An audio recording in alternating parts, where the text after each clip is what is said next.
All right, so you run an independent restaurant. You know it's about way more than just what's on the plate, right?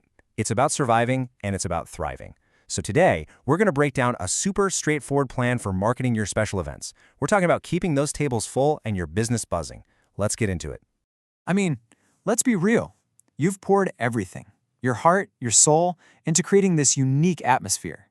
It's a place with real personality, real passion. It's not just some business. It's you. And you know what? That personal touch, that's your superpower. It's what really sets you apart from all those big, faceless chains out there. But, and it's a big but, how do you actually market that magic? How do you keep the tables full? That really is the million-dollar question, isn't it? Especially right now. I mean, you've got the amazing concept. You've got all the passion in the world, but turning that into cold, hard, consistent profit, well, that takes a really smart strategy.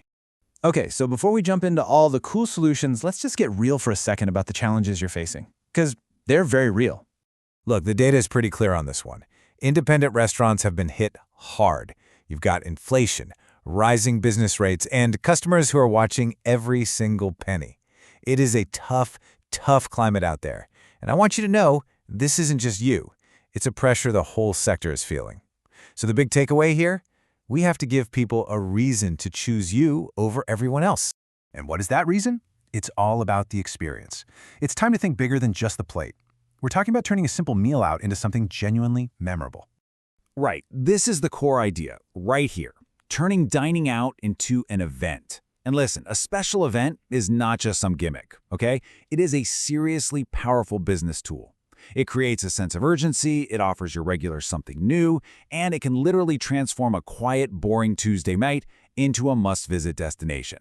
So, why bother hosting events? Well, look at this. The really cool thing is how all these points feed into each other. Yeah, an event can boost business during those quiet periods, for sure, but it does so much more. Think about it. A special fixed menu, that can seriously increase the average spend per person. And a really fantastic, memorable experience, that builds loyalty. It's how you turn those first-time diners into regulars who come back again and again. It's a total win-win-win situation. Okay, so what does an event even look like in the real world? It doesn't have to be some huge, complicated, expensive thing. Not at all. Let's dive into some really creative and, more importantly, profitable ideas. You can't go wrong with a themed afternoon tea. Seriously, it's a classic for a reason. You get to fill up those tables during that quiet afternoon lull, and the margins are fantastic. Plus, it's so versatile. You can do a special one for Mother's Day, a festive one for Christmas, maybe even tie it into a local festival. People absolutely love it. All right, what about this? Is there a big game on? You got to capitalize on that. For a few hours, just forget the regular menu. Instead, offer up some special, high-margin game day dishes. You know, things that are super profitable and quick for the kitchen to knock out, like these amazing loaded fries. It's perfect for groups, it's easy to share, and it creates this awesome, buzzing atmosphere. Now this is a brilliant idea that shows an event can be about so much more than just food.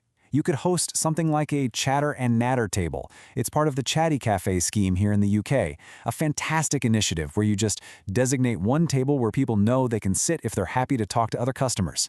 Think about that. It actively tackles loneliness, it builds incredible goodwill in your community, and of course, it brings people through the door during those quieter, off-peak times. And hey, don't forget about your customers' furry friends. Dog lovers are a huge market. I mean, you can even create special menus just for them. Some places are doing things like a doggy afternoon tea. We're talking beef meatloaf and carrot cupcakes for the pups. It's quirky, it's super Instagrammable, and it just shows you care about every single member of the family. Okay, so hopefully your head is buzzing with ideas right now, which is awesome. But remember, an idea without a marketing plan, that's really just a wish. So let's get down to business. It's time to open up the playbook and build this out step by step. First things first, and this part is absolutely non-negotiable. You need a marketing calendar. Think of it as your mission control. It's where you plan out all your promotions in advance, figure out your budget, and make sure you're not scrambling at the last minute. You literally map out your big events for the whole year. Valentine's, Easter, New Year's, all of it. And then you build your marketing strategy around that. And here's the 4-step process for building your plan. It's super simple. 1. Set your budget. You got to know exactly what you have to spend. 2. Choose your channels. Where are you going to spend that money? Social media? Email? Local flyers? 3. Schedule your content. Plan out exactly when each post or email is going to drop for maximum impact. And 4, the most important step, measure your results. You have to track what worked so you can do more of it next time. Okay, let's talk about those channels. Social media is obviously huge, but specifically you need to be on Instagram. The data shows this massive shift. Get this, back in 2017, only about 18% of restaurateurs were using Instagram. Just 2 years later, that number shot up to 78%. Facebook is still important for sure, but Instagram is just built for food. It's so visual. This is where you make people hungry with their eyes. You know, post behind-the-scenes videos of your chefs prepping the special menu, or do a fun countdown in your stories to build up that excitement. And whatever you do, please do not neglect email. This number is it's incredible. For every single dollar you spend on email marketing, you can expect to get, on average, $44 back. 44! That is just an insane return on investment. It is, without a doubt, one of the most cost-effective tools you have. And you can get really strategic with it too. Look here, on one side, you've got a classic promotional email. It's all about driving urgent bookings for some limited time offer. But on the other side, you have a "We miss you" email. This can go out automatically to a customer who hasn't stopped by in a while, maybe with a little treat to entice them back. See, they both work to build loyalty and bring in money, but they do it in totally different ways. Okay, let's bring this all home. You're facing a tough economy, right? But you've come up with some amazing, unique events, and you've marketed them like a pro. So, what's the actual payoff? What do you get for all that effort? Well, here's a huge piece of the puzzle. A whopping 66%, that's 2/3, of millennials say they are willing to pay more to support businesses that have a positive social impact. Remember that chatter and natter table we talked about? Or any other community event you might run? See, those aren't just nice-to-have feel-good activities. No way. They are powerful marketing messages. They resonate so deeply with a huge part of your customer base, and it gives them a really compelling reason to spend their hard-earned money with you instead of with the competition. And this is the ultimate payoff. When you turn your restaurant into a real community hub, a place that offers these unique experiences, you are directly fighting back against things like inflation and cautious spending. You start to build a loyal tribe of regulars, people who see you as so much more than just a place to grab a bite to eat.